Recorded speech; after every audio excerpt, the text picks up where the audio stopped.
자, 이번 시간도 저희가 특집으로 진행을 해보도록 하겠습니다. 우한 코로나 바이러스가 지금 계속 확산이 되고 있는 상태죠. 거의 2주가량의 시간이 지났는데 중국에서는 춘절 연휴를 보낸 이후 첫 번째 시장이 오늘 개장을 하게 됩니다. 그러다 보니까 혹시라도 블랙 먼데이가 나타나지 않을까에 대한 우려감 한번 확인해 보도록 하겠습니다. 호서대학교 교양학부 전가림 교수와 함께 이야기 나눠보겠습니다. 어서 오세요. 네, 안녕하세요. 네, 안녕하세요. 일단 중국의 금융시장이 쉬는 동안 글로벌 시장 꽤 큰 하락을 기록을 했어요. 그러다 보니까 결국 이 하락분을 하루 만에 다 반영하는 블랙 먼데이가 나오지 않을까에 대한 우려감이 있는데 어떻게 보십니까? 지금 상황은 굉장히 안 좋습니다. 잘 아시다시피 코로나 바이러스에 대한 어떤 원인이 지금 명확하지 않은 상태거든요. 대체로 한 3가지 정도의 증상으로 요약할 수 있습니다. 열이 나고 기침을 하는 경우, 기침을 하는데 열이 안 나는 경우, 그리고 열도 기침도 없는데 목이 컬컬한 경우, 이 3가지가 모두입니다. 근데 이게 보통 우리가 바이러스를 얘기하게 되면 바이러스가 이제 보통 기침, 감기 같은 증상하고 유사하기 때문에 찾아내기가 매우 어렵습니다. 그런데 이 상황 속에서 이제 중국이 1월 22일 날 우한시를 봉쇄를 했죠. 근데 지금 얼마 전에는 그 우한시 옆에 있는 도시도 이제 항커라는 도시도 이제 봉쇄를 했습니다. 이러한 추세가 만약에 다른 도시로 이어진다 그러면은 굉장히 심각한 상황이 날 수 있다. 특히 오늘같이 증시가 개장하는 날이면은 아무래도 긍정적 평가보다는 굉장히 부정적이고 조심스러운 평가가 일반적일 거라고 생각을 합니다. 저희가 이 프로그램을 통해 가지고선 좀 주의 깊게 봐야 될 거는 지금 상해, 광주, 광동성이 굉장히 빠른 속도로 확진자가 늘어나고 있습니다. 사망자는 아직까지는 좀 미미한 수준이지만 사실 사망자를 미미하다라고 표현하는 것이 좀 어폐긴 하지만요. 이러한 상황이 지금 만약에 좀 촉발이 된다 그러면은 잘 아시다시피 상해, 광주, 심천, 광동성 같은 경우에는 중국 생산의 거점이거든요. 물론 우한도 그렇습니다만 그렇게 되면은 굉장한 경제적인 파급 영향이 있다. 그래서 경제에 어떤 악영향을 줄 수 있는 쓰나미가 잠재돼 있다. 그리고 지금 중국의 쪽난산이라는 그 감염병 예방 전문가, 과거에 쌌을 때 굉장히 명성을 떨쳤던 사람인데요. 이 사람이 이번 주가 고비라고 얘기했습니다. 피크를 지나가게 되게 되면은 아마 상황이 좀 안정적으로 갈 것인데 이게 계속 지속적으로 올라가게 되면은 굉장히 심각한 상황으로 갈 수 있다는 겁니다. 이게 감염병이라는 것이 로고 그래프를 그립니다. 이렇게 올라가게 되는데 이 끝이 지금 어딘지 지금 확인이 안 되고 있는 거거든요. 최근 홍콩의 보도에 의하면은 7만 8천 명까지의 감염 확진자가 나올 것이다라고 얘기하면은 상당히 좀 우려스러운 수준이라고 말씀드릴 수 있겠습니다. 지금이 14,000여 명 정도니까 뭐 예상이죠. 7만 8천 명이라고 하는 건 예상인데 악화될 경우 뭐 5배는 더 늘어날 수도 있다는 그런 의견을 가지신 분도 있다는 거예요. 지금 진단 키트가 있습니다. 진단 키트를 하게 되면 보통 1시간에서 2시간 내에 확진자를 검증을 할 수 있는데 문제는 이 진단 키트의 그 핵심 원료가 미국으로부터 오는데요. 이게 수입이 지금 녹록지 않다라는 얘기가 있습니다. 그래서 상해시에서 진단 키트 증산을 했는데 증산 규모를 보게 되면 굉장히 실망스럽습니다. 한 박스에 5개가 들어가는데 1000박스 증산을 했다 그랬거든요. 그러면 5,000개 증가한 겁니다. 근데 지금 하루에 발병자, 확진자로 확정되는 사람들이 보통 1,000명에서 2,000명 사이를 기록하고 있기 때문에 이 5,000개의 진단 키트 가지고서는 진단이 거의 불가능한 수준이다. 그래서 각 도시가 지금 외출 금지령을 내고 있는데 이 외출 금지령을 내면은 온라인 사업이 뛰지 않겠는가라고 얘기를 하게 되는데요. 외출 금지령은 모든 사람이 길거리에 나올 수가 없습니다. 주문을 해도 받을 수가 없다는 얘기거든요. 배달 사원도 나올 수 없다는 거네요. 그렇기 때문에 이 상황이 지금 이번 주를 통해 가지고선 하나의 변곡점이 될 것이다. 그래서 다음 주 중에는 새로운 변화가 있지 않을까라고 생각을 합니다. 알겠습니다. 일단 중국 인민은행에서는 중국 시장이 개장을 하게 됐을 때 급락을 좀 피하기 위해서 달러 기준으로 1,740억 달러 정도, 그러니까 우리 돈으로 약 200조 원이 넘는 돈을 유동성을 공급하겠다고 밝혔는데 여기에 대해서 좀 어떻게 평가하세요? 유동성 공급에 대한 얘기는 사실 연초부터도 많이 나와 있었습니다. 관련 조치들도 많이 나왔거든요. 특히 기업에 대한 대출금을 이제 확대한다라는 내용이 됐는데 지금 근본적인 문제는 심리적인 불안감이 너무 크다라는 것입니다. 원인 불명의 신종 코로나 바이러스로 인해 가지고서 문제가 어느 정도까지 해결될 수 있는가에 대한 믿음이 없기 때문에 뭐 보통 경제를 심리라고 얘기하지 않습니까? 그래서 이런 문제를 고려를 한다 그러면은 지금 이 상황이 단순하게 뭐 유동성 200조가 해결책이 될 수 있는가에 대한 의문도 없지 않습니다. 네, 알겠습니다. 과거 사스 당시의 중국의 경제 규모와 그리고 지금 현재 중국의 경제 규모를 보면 사실 중국이 글로벌 경제에 미치는 영향력은 지금이 훨씬 더 큰 상태잖아요. 네, 맞습니다. 지금은 한 네. 18% 이상 되죠. 그런 상태에서 사스보다도 더 빠른 속도의 확진자를 발생시키고 있는 코로나다 보니까 이번에 경제적 여파가 더 클 것 같아. 사스 때보다 더 클 것 같아라는 평가가 있는데 여기에 대해서 어떻게 보세요? 실질적으로 그러한 현상들이 나타나고 있습니다. 네. 왜냐하면은 경제 규모가 커졌다라는 거는 내성이 증가했다라는 얘기도 되지만 네네. 파급 영향 자체가 클 경우에는 그 내성 자체가 무의미하다라는 어떤 해석도 가능하게 되거든요. 네. 지금 우리가 신종 코로나 바이러스에 대한 확산 문제만 얘기하고 있는데 가만히 들여다보면 지금 중국에서 어느 지역에서 그 확산 경로가 굉장히 빨리 나타나고 있는가를 먼저 확인을 해봐야 되는데 대부분 공업 지역입니다. 네. 그리고 대부분 상업 지역이고요. 그래서 소득 수준이 높은 지역에서 이러한 문제들이 나타나고 있다는 것은 결과적으로 그 지역의 경제에 위축을 할 수 있다는 거고 네. 앞서 말씀드렸다시피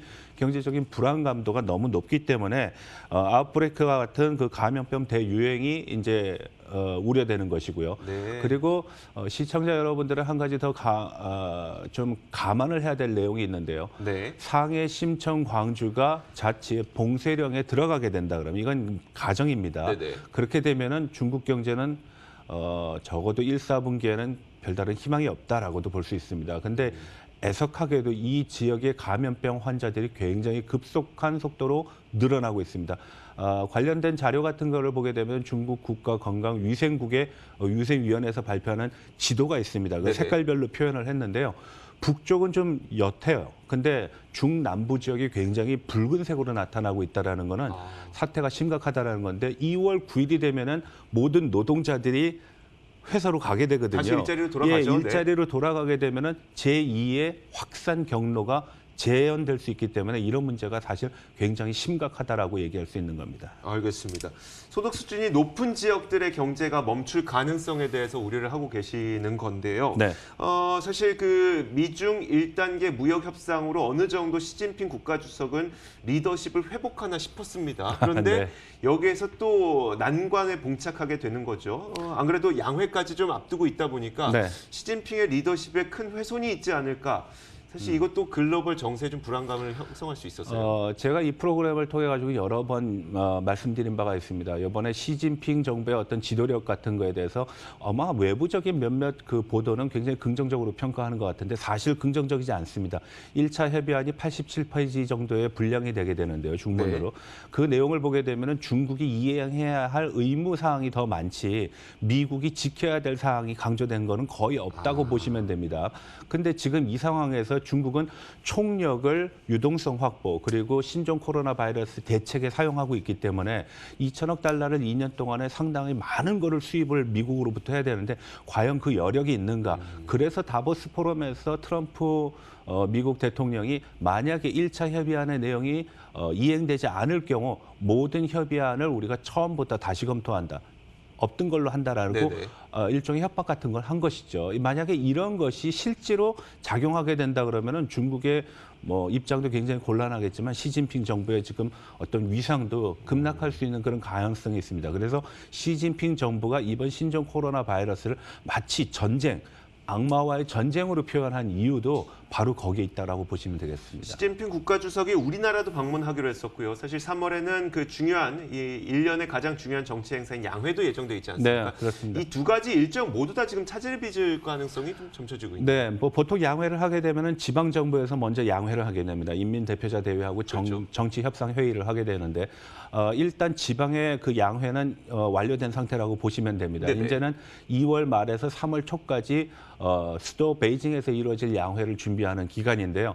전국에서 상당한 수가 이동을 하게 됩니다. 양회 참석 인원들이 보통 5만에서 기자 출신이라든지 뭐 관련 사람들이 다 출현하게 되면은 네네. 한 10만 정도의 유동 인구가 이제 발생이 되는데요.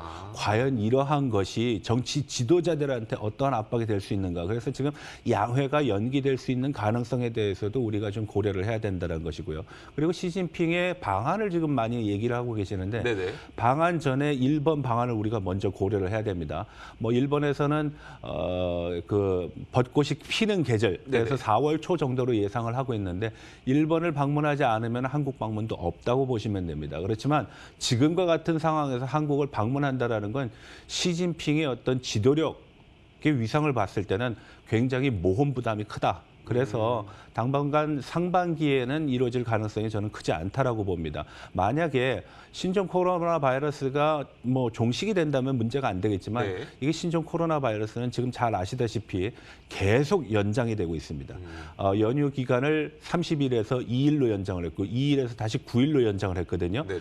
이게 잠복기가 지금 보통 2주라고 얘기하지만 2주 후에도 모든 확진자라든지 의심을 받는 사람들은 다시 검사를 해야 되는 경우가 있습니다. 그래서 이것이 적어도 2월까지는 갈 수 있다. 그래서 2월까지에 가게 되면은 양회도 그리고 시진핑의 한국 방문도 물론 일본 방문도 상당한 영향을 미칠 수 있다. 이미 일본에서는 방일 과정을 연기하는 쪽으로 이제 선회를 한 상황입니다. 네. 최근에 혹시 그 중국과의 어떤 연락을 좀 해보셨을 때, 스킨십을 해보셨을 때, 네.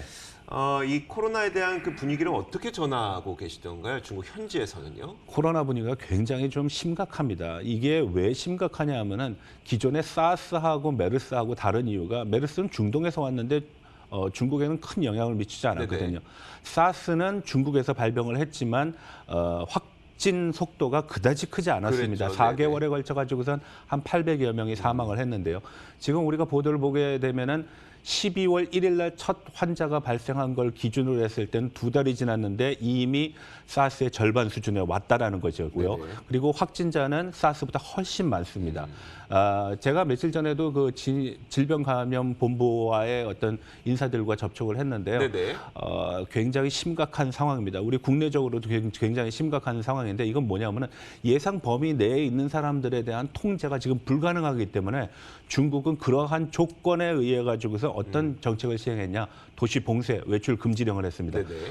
한국에서는 그거를 하기가 굉장히 힘들거든요. 그렇죠. 네. 뭐 아무래도 규모가 작으니까. 그래서 이 문제는 단순하게 이거 병균이다. 뭐 날 좀 따뜻해지면 지나가겠지라고 할 수 있는 그런 문제가 아니라는 상황입니다. 왜냐하면은 이제 이것이 위로도 올라갈 수 있고 내려갈 수도 있는데 더욱 우려스러운 거는 최근 들어서 조류독감이 다시 일어나고 있습니다. 조류독감은 물론 겨울철에 일어나긴 하지만 속칭 중요한 어떤 질병 질환이 연거푸 일어난다는 네네. 건 심리적인 어떤 충격이 굉장히 클 수 있다라는 것이거든요. 그래서 소비 위축, 지금과 같이 중국의 내수 시장 경기가 중요한 시점에서 중국에서 내수를 부양하지 못한다 그러면은 우리가 기대하는 뭐 6% 성장이라고 네, 그러죠. 네. 포얼류 뭐 이게 6% 성장이 못 될 수 있는 그런 상황이 일반화되거나 상시화될 수 있는 가능성이 여전히 존재한다는 것입니다. 알겠습니다. 자, 주말 사이 그리고 최근 들어서 이 중국에서 코로나 바이러스와 관련된 동향이 어떻게 업데이트되고 있는지 이분과 함께 이야기를 직접 나눠봤습니다. 호서대학교 교양학부 정가림 교수와 함께 이야기 나눠봤습니다. 고맙습니다. 네, 고맙습니다.